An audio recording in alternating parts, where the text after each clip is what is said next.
Hello दोस्तों, आज है 4 जनवरी 2025 दिन शनिवार का, हिंदी तिथि पौष शुक्ल पंचमी। और आइए जानते हैं आज के मुख्य समाचार, बड़ी खबरें देश और दुनिया का ताजा अपडेट लेकर हाजिर हो गए हैं। बिना टाइम विलंब के शुरुआत करते हैं आज की पहली बड़ी खबर। दिल्ली में भीषण ठंड पड़ रही है। कोहरे के कहर से सड़क से लेकर हवाई यातायात तक प्रभावित हो रहा है। शुक्रवार को सड़कों पर वाहन रेंगते हुए नजर आए। 470 फ्लाइट लेट हो गई, 95 ट्रेनें रद्द करनी पड़ गई। यानी दिल्ली एनसीआर में कोहरे के कहर से सड़क से आसमान तक रफ्तार थमती हुई दिखाई दी। देश की राजधानी दिल्ली में भीषण ठंड पड़ रही है। इधर मौसम विभाग ने कहा कि आने वाले दिनों में भी स्थितियां कुछ ऐसी ही रहने का अनुमान है। शुक्रवार को भी AQI बहुत ही खराब श्रेणी में दर्ज किया गया। केंद्रीय प्रदूषण नियंत्रण बोर्ड के मुताबिक शुक्रवार को AQI 371 दर्ज किया गया। वहीं राजधानी दिल्ली में आसमान में स्मोक के साथ कोहरे की चादर लिपट गई है और यहाँ सांस लेना दूभर हो गया है। सबसे अधिक परेशानी सांस के मरीजों के साथ ही बुजुर्गों और बच्चों को हो रही है। उत्तर भारत ने घने कोहरे की चादर ओढ़ी हुई है। प्लेन ट्रेन पर असर देखने को मिल रहा है। देश के अलग अलग इलाकों में रात होते ही कोहरा गिर आया है। आगामी दिनों में भी मौसम विभाग ने अलग अलग राज्यों में घने कोहरे का अनुमान जताया है। यानी हमारे देश में भीषण सर्दी का दौर फिलहाल जारी है। पहाड़ी इलाकों से मैदानी इलाकों तक सर्द मौसम अपना असर दिखा रहा है और आम लोगों को खासी परेशानी भी हो रही है। दिल्ली एनसीआर में तो ग्रेड 3 फिर से लागू कर दिया गया है। चलिए इसके अलावा एक और बड़ी खबर देखिए। दिल्ली को अब जाम और प्रदूषण से मुक्ति मिलेगी। केंद्र सरकार ने खास प्लान बनाया है। दिल्ली में जाम की समस्या से निजात दिलाने के लिए परिवहन नेटवर्क को सुधारने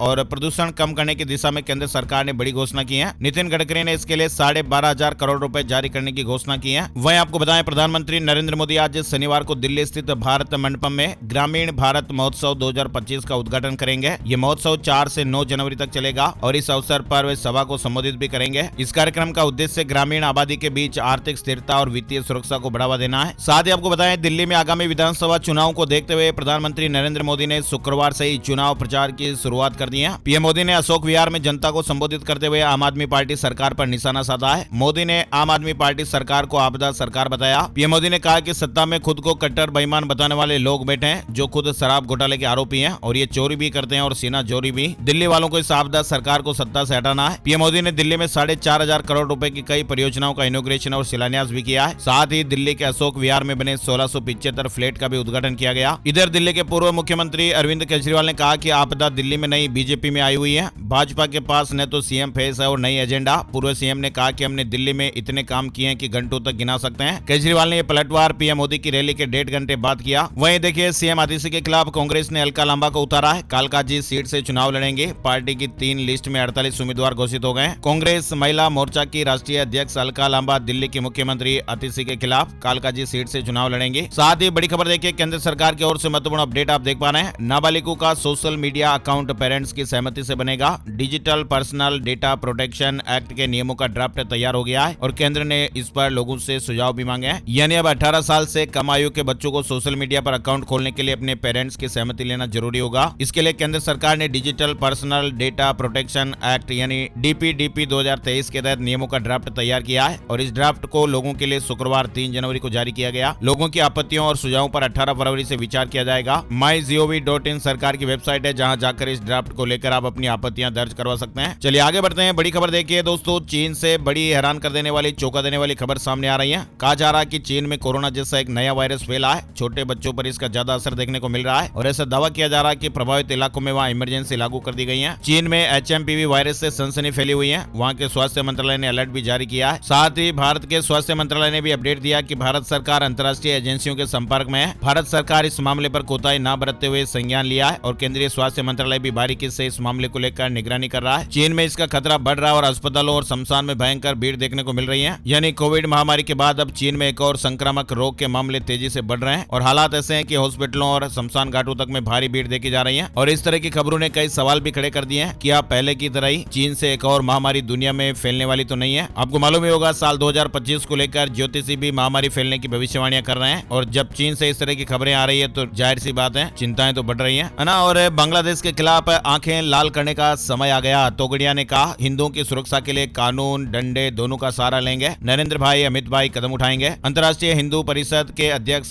प्रवीण तोगड़िया ने सूरत में विभिन्न समुदाय के नेताओं से मुलाकात की। चलिए बड़ी खबर देखिए, केंद्र सरकार ने एक और बड़ा अपडेट दिया है। ई नीलामी में प्रॉपर्टी खरीदना अब और भी आसान होगा। सरकार ने एक नया पोर्टल यानी नई वेबसाइट लॉन्च कर दी है और एक ही जगह पर आपको सभी जानकारियां मिल जाएगी। ये पोर्टल संपत्तियों की ई नीलामी के बारे में जानकारी जुटाने और उसमें भाग लेने की प्रक्रिया को आसान बनाएगा। अगर आप भी नीलामी में प्रॉपर्टी खरीदने की योजना बना रहे हैं तो ये बहुत ही अच्छी खबर है। वित्त मंत्रालय यानी फाइनेंस मिनिस्ट्री के डिपार्टमेंट ऑफ फाइनेंशियल सर्विसेज ने कॉमर्शियल एसेट्स, इंडस्ट्रियल जमीन, दुकान, वाहनों और एग्रीकल्चरल और नॉन एग्रीकल्चरल जमीन की ई नीलामी के लिए एक नया पोर्टल बैंक नेट पेश किया है। और ये पोर्टल संपत्तियों की ई नीलामी के बारे में जानकारी जुटाने और उसमें भाग लेने की प्रक्रिया को आसान बनाएगा। और ईवी पर शिफ्ट होने का समय आ गया। कंपनियों के साथ बैठक में पीयूष गोयल ने इस तरह की बात कही है। वैसे दोस्तों, ईवी व्हीकल पर आप लोगों की क्या राय और प्रतिक्रिया कमेंट करके जरूर बताइएगा। और भुवनेश्वर में 8 जनवरी से प्रवासी भारतीय दिवस सम्मेलन होगा। प्रधानमंत्री मोदी उद्घाटन करेंगे। राष्ट्रपति द्रौपदी मुर्मू 10 तारीख को समापन समारोह में शामिल होंगे। उड़ीसा की राजधानी भुवनेश्वर में 8 से 10 जनवरी तक 18वां प्रवासी भारतीय दिवस सम्मेलन का आयोजन होने जा रहा है। प्रधानमंत्री नरेंद्र मोदी 9 जनवरी को इसका उद्घाटन करेंगे। चलिए बड़ी खबर देखिए। दक्षिण कोरिया के निलंबित राष्ट्रपति देश में मार्शल लॉ लगाने के बाद से ही मुश्किलों में गिरते जा रहे हैं। उनके खिलाफ अरेस्ट वारंट भी जारी किया गया है। पुलिस जब उनको गिरफ्तार करने पहुंची तो इस दौरान भीड़ ने नारेबाजी की। हालांकि उन्हें फिलहाल गिरफ्तार नहीं किया जा सका है, लेकिन खबरें हैं कि वो अब कभी भी गिरफ्तार हो सकते हैं। ब्रिटेन ने खुफिया लैब में परमाणु घड़ी बनाई है। जीपीएस की छुट्टी हो जाएगी। युद्ध में इससे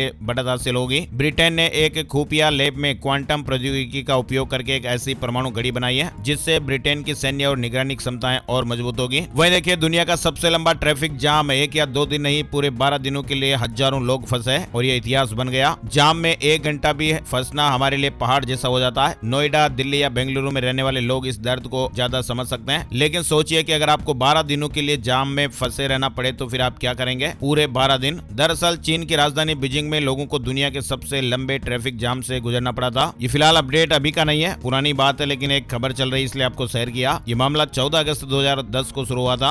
और इजराइल की सीरिया में सर्जिकल स्ट्राइक हुई है। 3 घंटे में 120 कमांडो ने टनल में ईरान की मिसाइल फैक्ट्री को तबाह कर दिया। 4 महीने पहले का ऑपरेशन। इजरायली वायुसेना ने सीरिया में 4 महीने पहले की सर्जिकल स्ट्राइक का वीडियो गुरुवार देर रात जारी किया। और अमेरिका के कैलिफोर्निया में एक प्राइवेट प्लेन क्रैश हो गया। 2 लोगों की जानें चली गई, 18 घायल हो गए। विदेश जाने वालों को केंद्र को पर्सनल डेटा बताना होगा। सरकार पूछेगी यात्रा का खर्च किसने और कैसे उठाया। तस्करी रोकने के लिए नियमों में बदलाव किया गया है। भारत सरकार विदेश जाने वालों से 19 तरह की निजी जानकारियां लेंगी और ये डेटा 5 साल तक स्टोर रहेगा। साथ ही बड़ी खबर देखिए, अदानी के खिलाफ आपराधिक सिविल मामलों में एक ही जज सुनवाई करेंगे। न्यूयॉर्क की जिला अदालत ने फैसला लिया है। भारत से पंगा बांग्लादेश को महंगा पड़ेगा। 43 वस्तुओं पर वेट बढ़ाया गया है। आर्थिक संकट से गुजर रहे देश को अर्थव्यवस्था में जान फूंकने के लिए कई जरूरी सामानों पर वेट बढ़ाना पड़ा है और इसके कारण अब वहाँ खाना पीना घूमना महंगा होगा। यानी भारत से पंगा बांग्लादेश को महंगा पड़ेगा। बांग्लादेश को अपनी स्थिति को सुधारने के लिए 43 वस्तुओं पर वेट को बढ़ाना पड़ा है। और बड़ी खबर देखिए, मुस्लिम पुरुष नहीं करा सकेंगे एक से ज्यादा शादी का रजिस्ट्रेशन। सुप्रीम कोर्ट ने याचिका खारिज कर दी है। सुप्रीम कोर्ट ने कहा कि मुस्लिम पुरुषों को एक से ज्यादा शादियों के रजिस्ट्रेशन का अधिकार नहीं है। बॉम्बे हाई कोर्ट के फैसले के खिलाफ सुप्रीम कोर्ट में याचिका दाखिल की गई थी, जिसे कोर्ट ने खारिज कर दिया है। दरअसल बॉम्बे हाई कोर्ट ने अपने एक फैसले में कहा था कि मुस्लिम पुरुष अपनी एक से ज्यादा शादियों का रजिस्ट्रेशन कर सकते हैं, क्योंकि उनके व्यक्तिगत कानून उन्हें एक समय में 4 शादियां करने की अनुमति देते हैं। लेकिन फिलहाल अपडेट आ रहा है कि मुस्लिम पुरुषों की एक से ज्यादा शादियों का रजिस्ट्रेशन बॉम्बे हाई कोर्ट के आदेश के खिलाफ सुप्रीम कोर्ट में याचिका खारिज हो गई है। 11 जनवरी से बीजेपी का संविधान गौरव अभियान, भारतीय जनता पार्टी संविधान गौरव अभियान शुरू करने जा रही है और इस अभियान में बीजेपी का फोकस एससी बहुल इलाकों पर रहेगा। इसके अलावा इस अभियान में केंद्रीय मंत्री भी शामिल होंगे जो आम जनता को संबोधित करेंगे।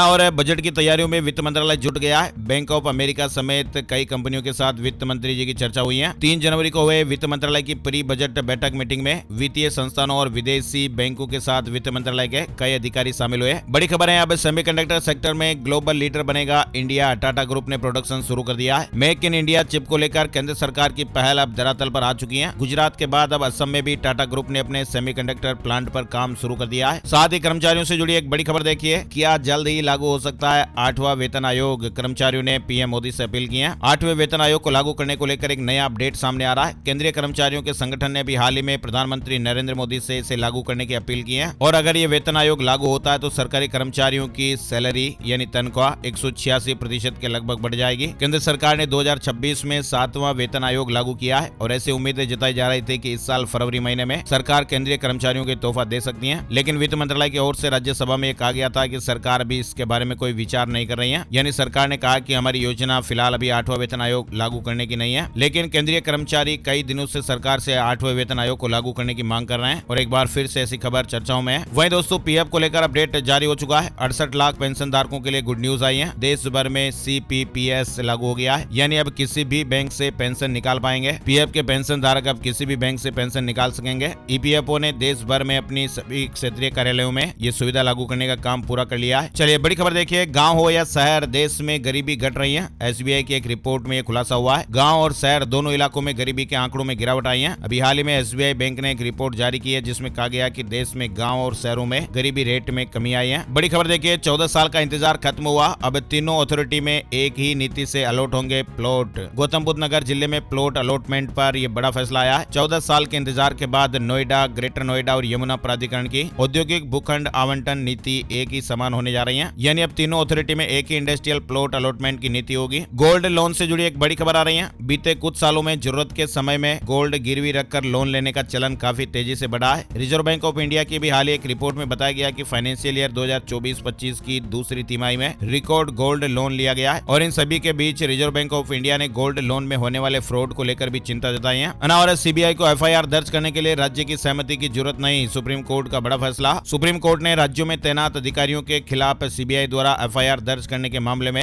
शुक्रवार को एक बड़ा फैसला सुनाया है। सुप्रीम कोर्ट ने कहा कि राज्यों में तैनात केंद्र के अधिकारियों के खिलाफ FIR दर्ज करने के लिए CBI को राज्य सरकार की अनुमति लेने की कोई जरूरत नहीं है। मेडिकल की सीटें खाली नहीं रह सकती, सुप्रीम कोर्ट ने केंद्र सरकार को निर्देश दिया है। देश में मेडिकल कोर्स की सीटों के खाली रहने को लेकर सुप्रीम कोर्ट ने शुक्रवार को केंद्र सरकार को निर्देश दिए और सुप्रीम कोर्ट ने साफ कहा कि मेडिकल कोर्स में एडमिशन के लिए आवंटित सीटें खाली नहीं रह सकती हैं। और भारत पीछे रहने वाला देश नहीं है, हम दुनिया को बता सकते हैं कि हमारे पास क्या है। RSS प्रमुख मोहन भागवत ने कहा कि भारत पीछे रहने वाला देश नहीं है, हम दुनिया की पहली पंक्ति में बैठकर बता सकते हैं कि हमारे पास क्या है। लोग भी संघ के स्वयंसेवकों के साथ भारत के नवनिर्माण के अभियान में शामिल हों। बड़ी खबर देखिए, देखती रही दुनिया और चीन के केंद्रीय बैंक ने इंडिया में चुपके से बना लिया 40,000 करोड़ का पोर्टफोलियो। PBOC ने कैलेंडर वर्ष 2024 के अंत तक 35 भारतीय कंपनियों में 40,000 करोड़ रुपए से अधिक का निवेश किया है। चीन की ओर से आने वाले 17 विदेशी पोर्टफोलियो निवेशक यानी FPI भारत में रजिस्टर्ड है। बड़ी खबर देखिए, चीन ब्रह्मपुत्र नदी पर विशाल बांध बना रहा है और भारत ने चिंता जताई है और जवाब भी दिया है। वहीं देखिए, चीन ने 7 अमेरिकी सैन्य कंपनियों को बैन किया है। बैन की गई कंपनियों में कुल 7 अमेरिकी सैन्य कंपनियां शामिल हैं। और अब भारत ने लद्दाख में चीन की काउंटी का विरोध जताया है, कहा कि इसका कुछ हिस्सा हमारे क्षेत्र में है। दरअसल भारत ने चीन की ओर से लद्दाख के कुछ इलाकों को अपना बताने पर विरोध दर्ज कराया है। विदेश मंत्रालय ने कहा कि चीन अपने होतान प्रांत में 2 नए काउंटी यानी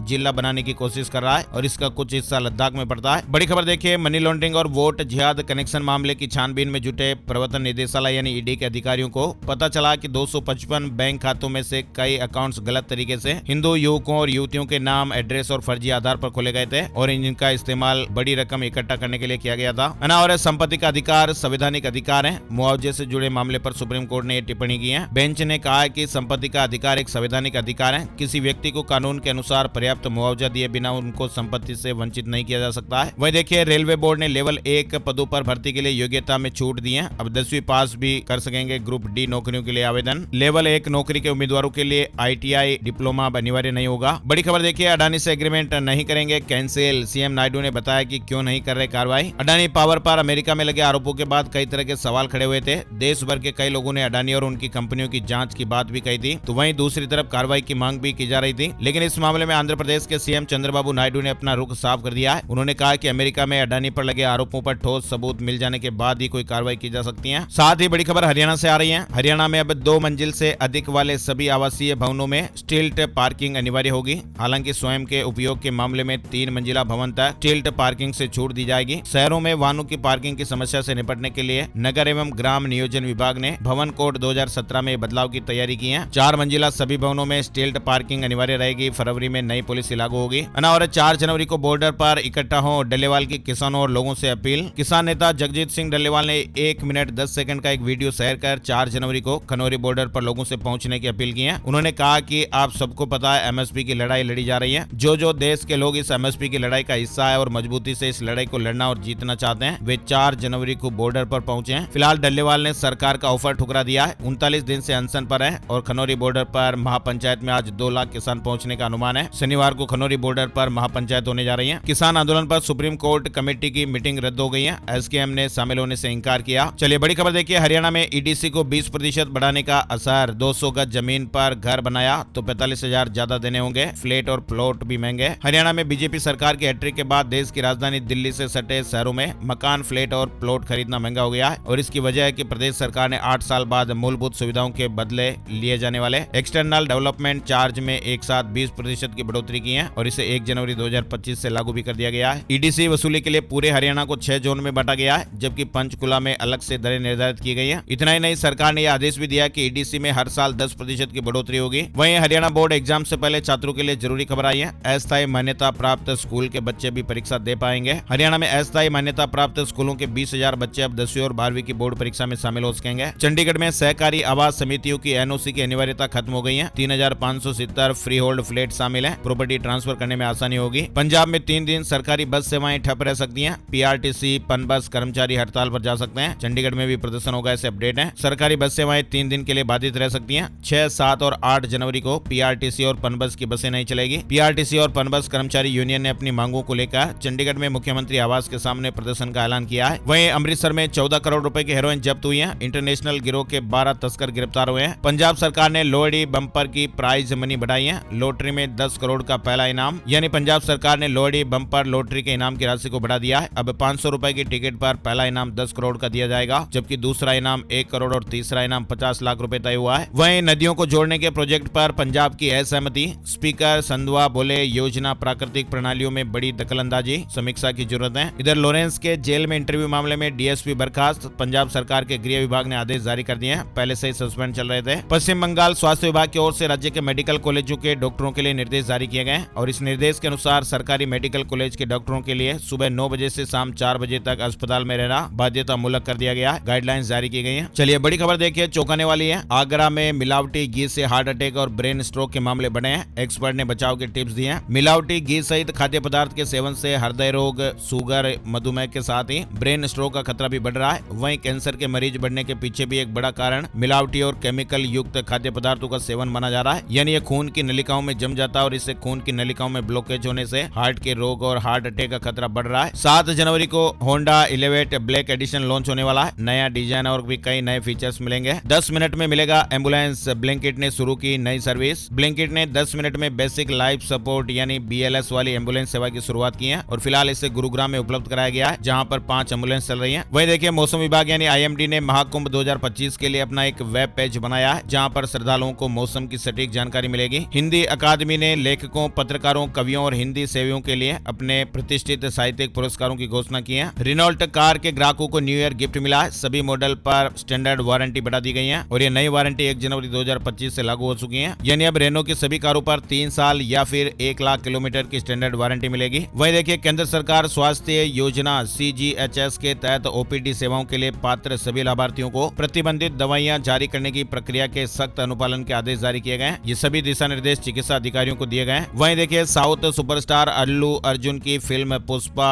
2 द रूल कमाई के मामले में आए दिन नए रिकॉर्ड बनाती जा रही है और अब जल्द ये फिल्म 1200 करोड़ रुपए के क्लब में शामिल होने वाली पहली फिल्म बनने की ओर कदम बढ़ा चुकी है। वहीं फिल्म की कुल कमाई की बात करें तो अब तक पुष्पा 2 बॉक्स ऑफिस पर 1192 करोड़ रुपए से ज्यादा का कलेक्शन कर चुकी है। वहीं पंजाब से खबर आ रही है। पंजाब में ऑनलाइन हुई NRI मिलनी। कैबिनेट मंत्री ने कहा 2 साल में 2000 केस आए। पंजाब सरकार की तरफ से इस बार ऑनलाइन NRI मिलनी आयोजित की गई। बड़ी खबर महाकुंभ को लेकर भी आ रही है। 12 साल में 3 गुना बड़ा हुआ महाकुंभ। 28 करोड़ से ज्यादा श्रद्धालु आने का अनुमान है। 200 चार्टर्ड प्लेन भी उतरेंगे। पहली बार AI से नजर रखी जाएगी। वहीं महाकुंभ का आप घर बैठे ही नजारा देख सकेंगे। मेला प्राधिकरण ने विशेष तैयारी की है। सोशल मीडिया पर लाइव कवरेज भी होगा। सुरक्षा के भी खास इंतजाम रहेंगे। शेयर मार्केट न्यूज अपडेट में आपको बताएं, सेंसेक्स 720 अंकों की गिरावट के साथ 79,223 के स्तर पर बंद हुआ है। निफ्टी में 183 अंकों की गिरावट रही और ये 24,004 के स्तर पर बंद हुआ। जॉब और एजुकेशन से जुड़ा अपडेट भी देखिए। उत्तर प्रदेश में आंगनबाड़ी में 1361 पदों पर वैकेंसी निकली है। पंजाब PCS भर्ती नोटिफिकेशन भी जारी हो गया है। भोपाल, इंदौर, उज्जैन समेत 40 जिलों में कोहरा। ग्वालियर में 100 मीटर विजिबिलिटी। मध्य प्रदेश में 3 दिन शीतलहर का अलर्ट नहीं, कुछ राहत मिलने का अनुमान है। वहीं अयोध्या में 8वीं तक के स्कूल 14 जनवरी तक बंद कर दिए गए। ठिठुरन भरी ठंड में इजाफा। आगामी दिनों में शीतलहर का अलर्ट है। हरियाणा के 5 शहरों में रात में घनी धुंध देखने को मिल रही है। जीरो विजिबिलिटी में गाड़ी चलाना भी मुश्किल। राजस्थान के उत्कर्ष कोचिंग में दूसरे दिन शुक्रवार 3 जनवरी को भी आयकर विभाग की कार्रवाई जारी रही। राजस्थान के समरावता हिंसा में हाईकोर्ट से 40 आरोपियों को जमानत मिली है। करीब 1.5 महीने बाद ये जेल से बाहर आएंगे। अदालत ने कहा कि किसी पर भी विशिष्ट आरोप नहीं है। राजस्थान में 3741 सरकारी स्कूल बंद हो सकते हैं। गहलोत राज में खुले इंग्लिश मीडियम स्कूल। मंत्रियों की कमेटी फिलहाल इस पर रिव्यू करेगी। वहीं एक बेहद ही चौंका देने वाली खबर आ रही है। राजस्थान के लोगों के दिल में 60% तक ब्लॉकेज। रिपोर्ट में यह बड़ा खुलासा हुआ है। बिना वार्निंग के हार्ट अटैक आ रहे हैं। दरअसल राजस्थान के सबसे बड़े हॉस्पिटल सवाई मानसिंह हॉस्पिटल में दिल की धड़कन बढ़ाने वाली ये रिपोर्ट सामने आई है। इस रिपोर्ट के मुताबिक 16% लोगों की नसों यानी आर्टरी में ब्लॉकेज का लेवल 60% या उससे ऊपर मिला है और डॉक्टरों ने इसे गंभीर श्रेणी में माना है। ये रिपोर्ट 1 जनवरी 2024 से 31 अक्टूबर अक्टूबर 2024 तक एसएमएस हॉस्पिटल में एंजियोग्राफी कराने आए मरीजों की जांच में सामने आई है। यानी इस रिपोर्ट के मुताबिक 1901 लोगों की हुई इस रैंडम जांच में करीब 37% ऐसे लोग मिले जिनकी नसों में 25 से लेकर 50% तक का ब्लॉकेज मिला, और इसी तरह 17% के करीब ऐसे लोग मिले जिनके ब्लॉक का प्रतिशत 50% से ऊपर निकला। वहीं डॉक्टरों ने कहा कि 40 साल की उम्र से पहले हार्ट अटैक के मामले सामने आ रहे हैं, और ऐसे में लोगों में इसका सबसे बड़ा कारण स्ट्रेस है, यानी टेंशन, तनाव। क्योंकि युवाओं में अपने कैरियर, जॉब और परिवार की परेशानियों के कारण यंग व्यक्ति जरूरत से ज्यादा स्ट्रेस लेते हैं, टेंशन लेते हैं। तो टेंशन मत लीजिएगा, टेंशन लेने से कुछ नहीं होगा। जिंदगी संघर्ष है और इसे हंसकर जिए। क्यों चिंता करके अपनी शरीर की एनर्जी को वेस्ट करना, है ना। तो मस्त रहिए, खुश रहिए और अच्छे से काम कीजिए, तनाव को दूर भगाइए, है ना। और अब शहरों और गाँव की सीमाएं जून तक बदल सकेंगे। राजस्थान से जुड़ा अपडेट है, छूट की अवधि को 30 जून तक बढ़ाया गया है। ताजा अपडेट आया कि राजस्थान समेत देश भर में इस साल जून तक जनगणना नहीं होगी। जनगणना रजिस्ट्रार जनरल ने नई प्रशासनिक यूनिट बनाने या उनकी सीमाओं में बदलाव करने पर दी गई छूट को 30 जून तक बढ़ा दिया है। मध्य प्रदेश से बड़ी खबर आ रही है। मध्य प्रदेश के माध्यमिक शिक्षा मंडल ने शुक्रवार को हाई स्कूल और हायर सेकेंडरी परीक्षाओं के लिए सैंपल प्रश्न पत्र यानी नमूने के प्रश्न पत्र जारी कर दिए हैं। परीक्षाओं की तैयारी में मदद मिलेगी, छात्रों का तनाव कम होगा। झारखंड से बड़ी खबर आ रही है। विमेन्स हॉकी इंडिया लीग 12 जनवरी से रांची में शुरू होगी और इसमें 4 महिला टीमें भाग लेंगी। आइए अब आपको बताते हैं सोने चांदी के भाव, gold price today, silver price today. सोने और चांदी के दामों में तेजी देखने को मिली है। 10 ग्राम 24 कैरेट सोने का भाव 425 रुपए बढ़कर 77,504 रुपए पर बंद हुआ। चांदी का भाव 954 रुपए बढ़कर 88,121 रुपए पर पहुंच गया है। आइए अब आपको बताते हैं कि सितारे क्या कुछ कह रहे हैं। आज का राशि बल, आज 4 जनवरी शनिवार के ग्रह नक्षत्र सिद्धि और आनंद योग बना रहे हैं, जिससे कर्क राशि के बिजनेस करने वाली महिलाओं को मन मुताबिक उपलब्धियां मिल सकती हैं। सिंह राशि के नौकरी पेशा लोगों को टीम वर्क से अच्छे रिजल्ट मिल सकते हैं। तुला राशि के लोगों को बिजनेस में नए मौके मिलने का अनुमान है। वृश्चिक राशि के लोगों को नौकरी में मन मुताबिक काम मिल सकता है। धनु राशि वालों का रुका हुआ इनकम सोर्स फिर से शुरू होगा। इनके अलावा मिथुन राशि वालों को बिजनेस में चुनौतियां रह सकती हैं और बाकी राशियों पर सितारों का आज मिला जुला असर रहेगा, है ना। तो ये थे दोस्तों आज के मुख्य समाचार, बड़ी खबरें, हेडलाइंस और सुर्खियां, अपडेट। वीडियो अगर आपको थोड़ा सा भी अच्छा लगा तो प्लीज इसे लाइक जरूर कीजिएगा और एक प्यार भरा सा कमेंट भी कीजिए, और इस वीडियो को अपने यार दोस्तों के साथ फेसबुक और व्हाट्सएप पर भी जरूर शेयर कर दीजिएगा। एक और नई जानकारी और अपडेट वीडियो में फिर मिलते हैं, तब तक के लिए जय हिंद, जय भारत, वंदे मातरम।